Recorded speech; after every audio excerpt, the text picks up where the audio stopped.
Assalamualaikum warahmatullahi wabarakatuh.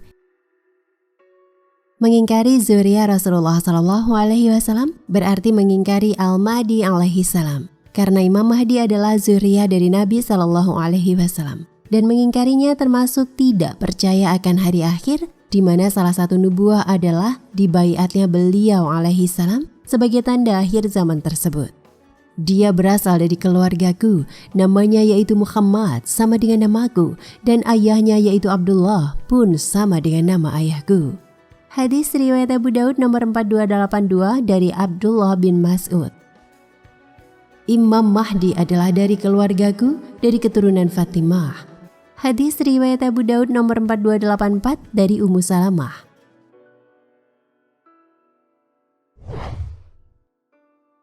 Ketika beberapa bulan lalu terjadi peristiwa konferensi tentang Timur Tengah, kita tahu bahwa Bashar Assad yang tidak mewakili agama dan mazhab manapun bukanlah orang tanpa cacat. Tapi tidak bisa diabaikan bahwa dia termasuk dari sedikit pemimpin Timur Tengah yang berani melawan hegemoni Amerika Serikat dan Israel terhadap Palestina. Sebenarnya tidak terlalu sulit untuk membedakan mana keinginan rakyat sesungguhnya dan mana yang melibatkan campur tangan pihak asing.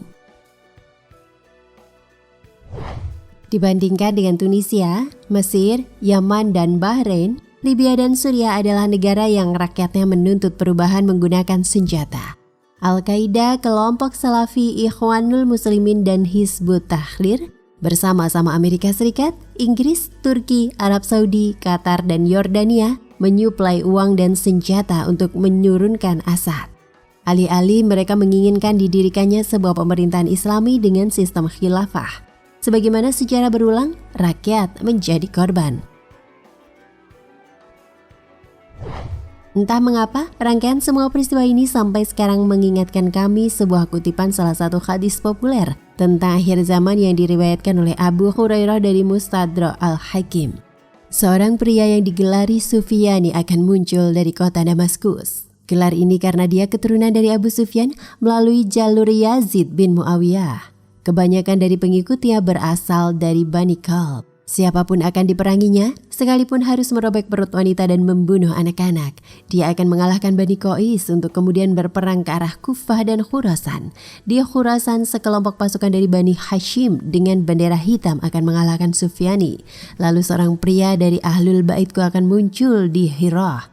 Ketika kabar kemunculannya sampai kepada Sufyani, dia akan mengirimkan pasukannya ke arah Irak.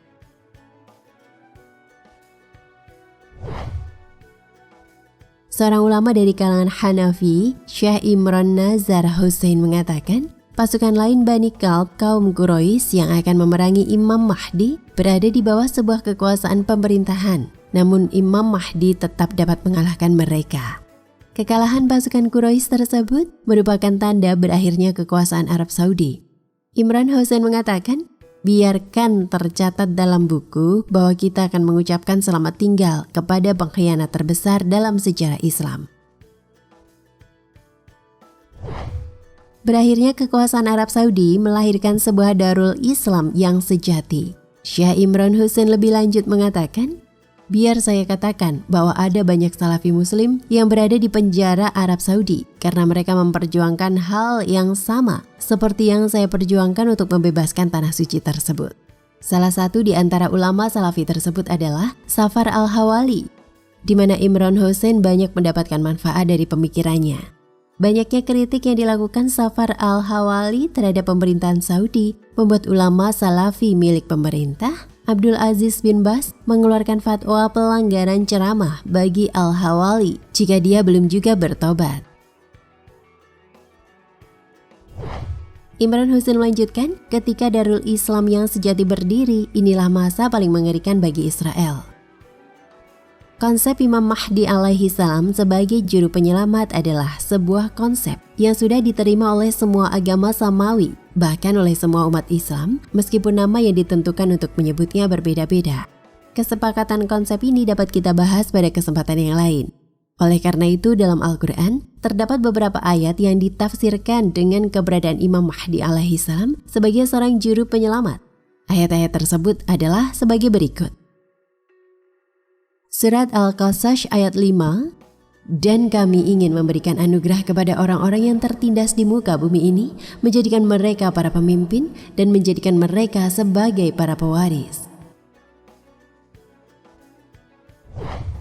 Secara lahiriah, ayat ini menggunakan kata kerja mudhari dalam menjelaskan maksud Allah. Secara realita, janji-janji yang termaktub dalam ayat tersebut belum terrealisasikan hingga sekarang. Dengan pemerintahan yang telah dibentuk oleh Rasulullah SAW di Madinah yang berjalan kurang lebih selama 10 tahun.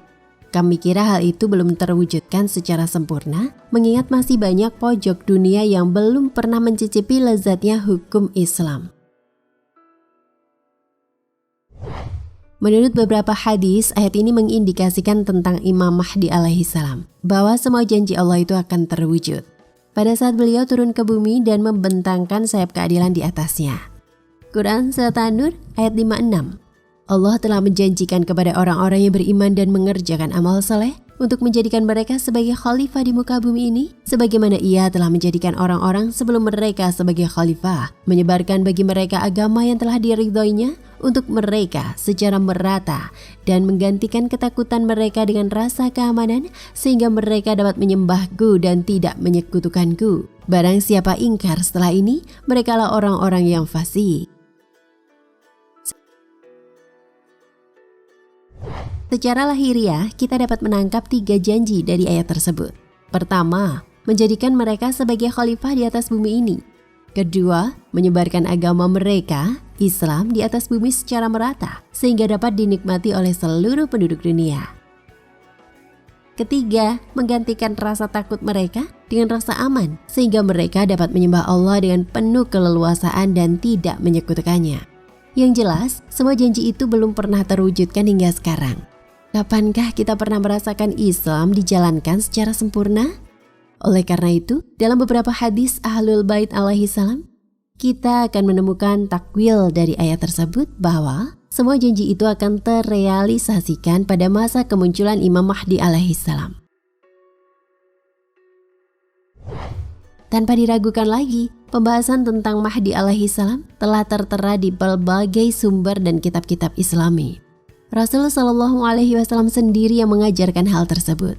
Imam Ali alaihissalam dan para imam yang lain juga tidak ketinggalan. Mereka senantiasa menyinggung pembahasan yang satu ini dan mengulang-ulangnya.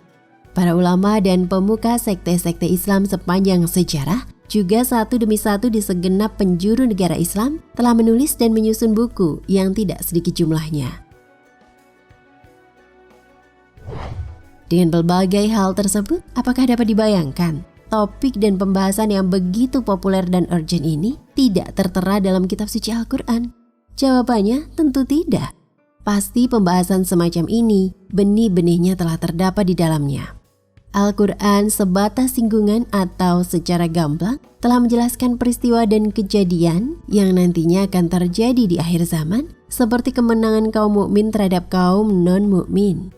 Ayat-ayat semacam ini telah ditafsirkan oleh para mufasir dengan mengacu pada riwayat dan poin-poin tafsiri berkaitan dengan pemerintahan Imam Mahdi alaihissalam di akhir zaman. Wallahu a'lam bishawab.